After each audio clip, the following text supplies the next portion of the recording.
You know by now, some of this is body-worn camera, and those are cameras which are worn either on the officer's chest or slightly below the chest on some of our SRT officers.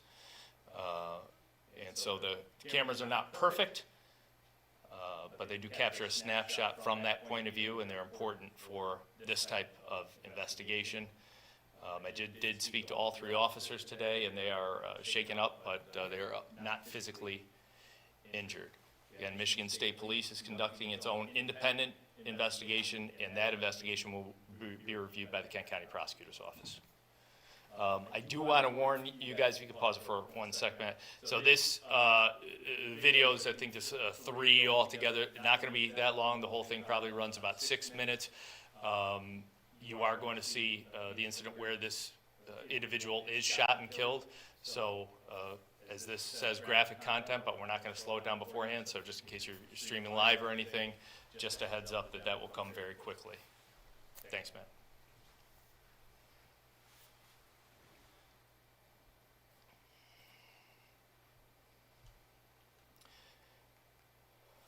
We received 2 separate calls on this. One actually from an area ambulance which was leaving Trinity Hospital, and the other one we have audio of right here for you to hear.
I can't tell.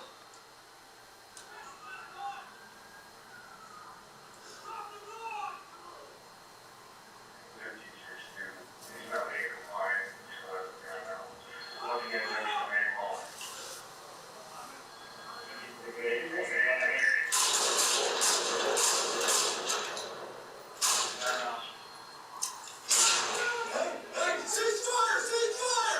Ceasefire! Back up, get back!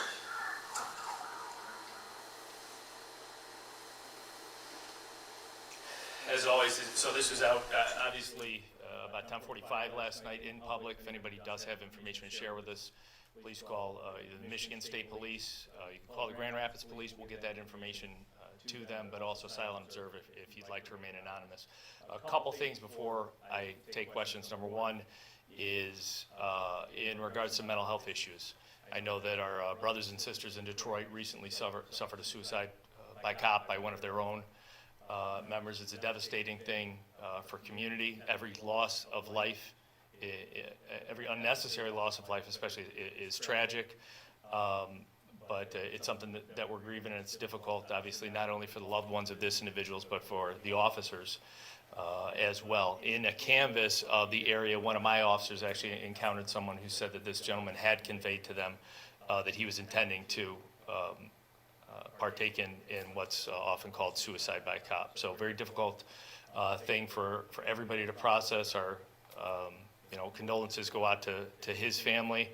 I think there's a lot of progress still to be made in the mental health treatment that we have in our community, in our city, and certainly in our country. Second thing that I want to bring up before I take any questions is that on social media we've seen some cell phone camera footage of what purports to be one of our canines. It's actually one of my favorite dogs that we have, Eli, who was stabbed 8 times and survived that incident and is back at work. Eli did assist with us on this, and what you'll see on the video that purports to be us sicking a canine on an individual who's clearly shot is not that case at all. Our canines are specially trained to rescue. Specifically, they're trained to rescue a police officer for a dangerous situation where that police officer may be incapacitated and in the line of fire, where they're trained to go grab clothes with their teeth and drag that police officer back. In this case, this individual collapsed with a clenched fist around the gun-shaped object that he had in his hand, which is what the officers could see. Because of that, they sent Eli in to grab him by the clothing. They dragged him away, at which time he released the grip, and officers were able to safely approach and render aid. So that's just correcting some misinformation that's going on Facebook. And with that, thank you guys all for coming in. I'm happy to answer any questions if you have any for me. Chief, you said gun-shaped object. Can you clarify, was it a gun? Or I can't clarify for certain, but what I can say is it looked like a gun up until the point. Now, I did go to the scene last night, and I walked right up to it, and combined with the fact that I now believe, and I'm not coming into conclusion, but I believe we have enough circumstantial evidence that this was a suicide by cop. I did fail to mention that we've interacted with this individual to provide him with services in a mental health capacity several times over the past month.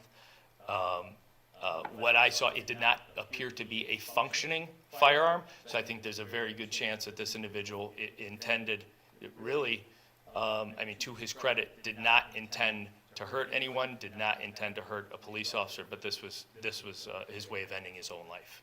Yeah, but that information, what that object was, whether it was, and as I told my officers back in my younger days when I was still a road patrol officers, I've encountered objects which I did not think were firearms and turned out to be firearms. So I still could be proven wrong, but from the distance that I looked from here to you, it was a gun.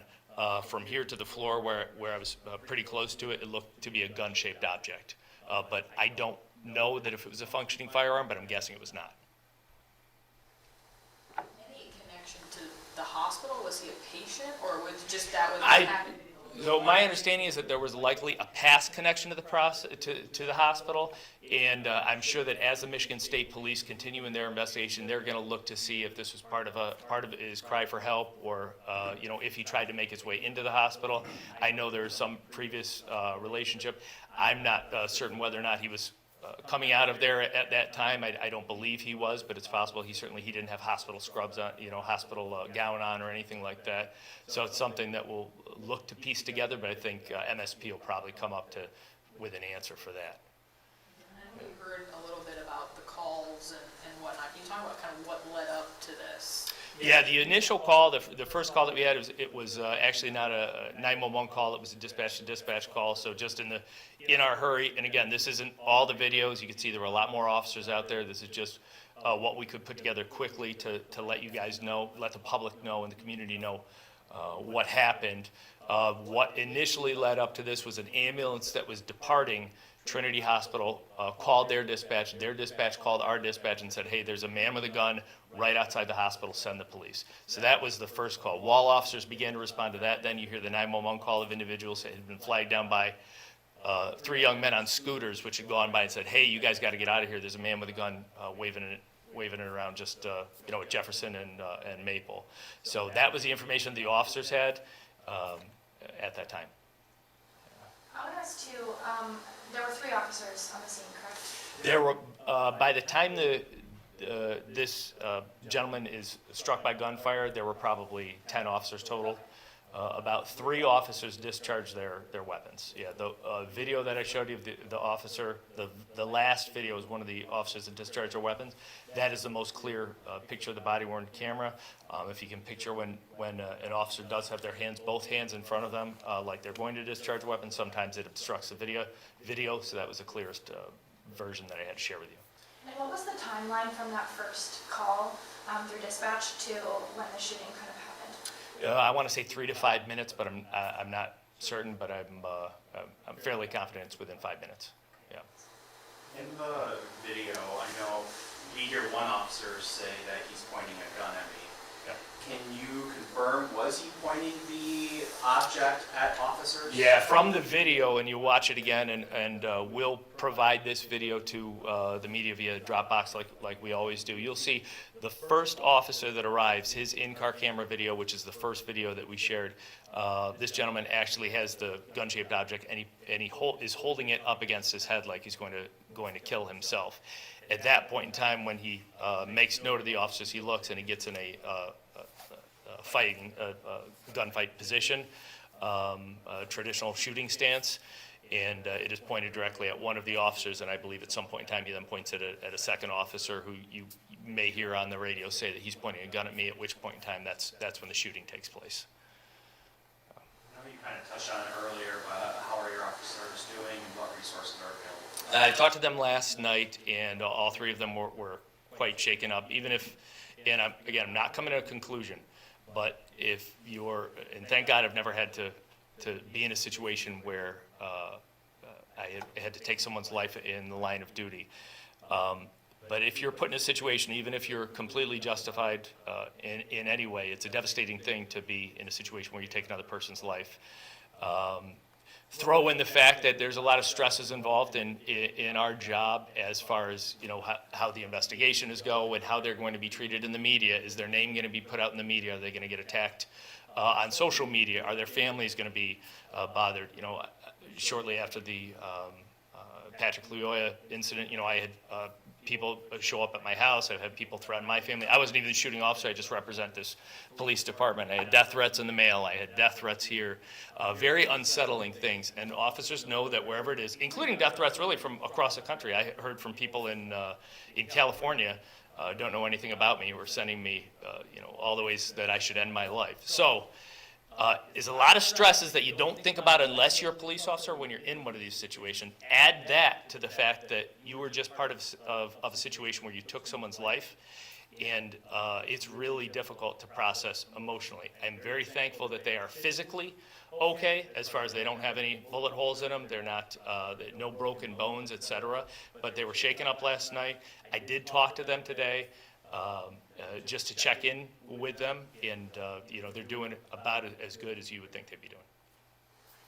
you talk about this concept of suicide by cop for people watching who might not really understand that? I mean, you kind of said it, that you saw it in Detroit, it's kind of happened, so. Yeah, as police tactics, I think more and more, whether it's through television, the media, social media, and just the ubiquity of cell phone video, surveillance system, surveillance video in our culture, over the years, suicide by cop has been something that, if you have an interest in police procedure, you can see what steps are the police going to take in most situations. And unfortunately, we do see instances like that, and this is not the first incident like this since I've been here, but it's the first one that's come to fruition in this tragic way. And I just want to step back and say that you'll notice that the first officer immediately he took cover. So the first officer whose in-car camera you see did not engage in gunfire. He was the first one there. He's immediately drawn down on. He took fire and was actually in a safe, relatively safe place, unless the individual advanced behind his cruiser. That's changed tactically throughout the years. If you think back to 2014, when there's a 12-year-old child named Tamir Rice who was killed in Cleveland, Ohio. Tamir was a child. He was playing with a toy gun in a park, in a similar situation where neighbors had called and said, hey, I think this kid's got a gun. I think they even said it might be a toy. But the police tactic that the Cleveland police used were drive up as soon as possible and interact with that. And that resulted in the police officers pulling up and actually shooting outside their window and killing a 12-year-old boy who was playing with a toy gun. So as you see, total different set of tactics here. The tactics of policing as a profession have changed just in the 10 years since Tamir was killed. So it's different. You hear many times I'm saying over and over, drop the gun, drop the gun. So different process, but if you are a student of police procedure, you can look to these sort of incidents, whether it's a suicide by cop or just an officer-involved shooting, and say, what steps did this individual take? I'm gonna imitate that person, and I think the police officers are gonna be in fear of their life and gonna shoot me. And unfortunately, that appears to be what took place last night. Were you able to speak with the family of this victim in any way? I certainly intend to do so in the future. If they reach out to me, I would love to have them here and love to talk to them and grieve with them. However, at this point in time, as MSP is the lead, I'm not going to get involved in their investigation, and I'm not going to muddy it in any way by having that connection, but I hope that in the very near future I will be able to make that connection. What's their involvement into the investigation? Are they investigating what led up to it as well, or are they just specifically focusing on the shooting? Yeah, so here's how it works is, I got the call last night, probably about 10:50 or so, and by the time I arrived, there was already a sergeant from the Michigan State Police there. I stayed on scene for about an hour, and by the time I left, there were probably 6 troopers there. There was a lieutenant, several sergeants and detectives, and really as soon as they have a presence, they start taking over everything. It was their forensic team that came to collect all the forensic evidence. They're going to be doing the interviews of police officers, of witnesses. They're going to be the conduit to the family and have those difficult but important conversations with the family. And they're tasked not only with the actual shooting incident, but everything that led up to it as well. So they already, before I left last night, they had all the dispatch audio. They had the 911 calls. They had the communications with the ambulance dispatcher, et cetera. They have all our CAD. So they have an entire story to go through, because it's important that the prosecutor be able to be given everything once they're ready to have it reviewed by the Kent County prosecutor. They're going to have just a full, and they do a great job. This is the 8th officer-involved shooting that I've been on. I know they don't want to be called. They don't want to be woken up in the middle of the night. They don't want to be put in a situation of critical importance with liability, et cetera. But they do know how important it is to every agency that they do this for, to maintain the integrity of the investigation. They do a phenomenal job. Like I said, this is number 8 for them. I've been very happy with the professionalism that they've shown, the excellence of their work, and I see that continuing. So I am very grateful that we still have this relationship with the Michigan State Police, but they keep it separate. They maintain that integrity, and they take the whole thing. Yeah, now I will say the administrative investigation, even if they come back and say this is a legally justified case where there will be no criminal charges, The Office of Oversight and Public Accountability will do a complete review of the case. Our internal affairs will look at it. So even if there's something on the edges, something small, wrong equipment used or something, that there could be still administrative issues to deal with.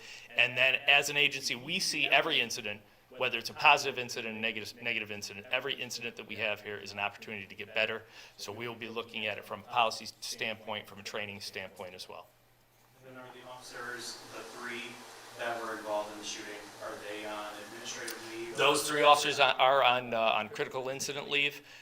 We've got 2 things. Number one, we want to make sure that they're ready and available to comply with all the requirements of the investigation. And then, of course, we want to make sure that they're cleared by the prosecutor, if assuming that's the case, before they go back to the streets. But then we also, it's critically important for us to make sure that they are emotionally, mentally ready to return to the streets, to make sure that they have the services.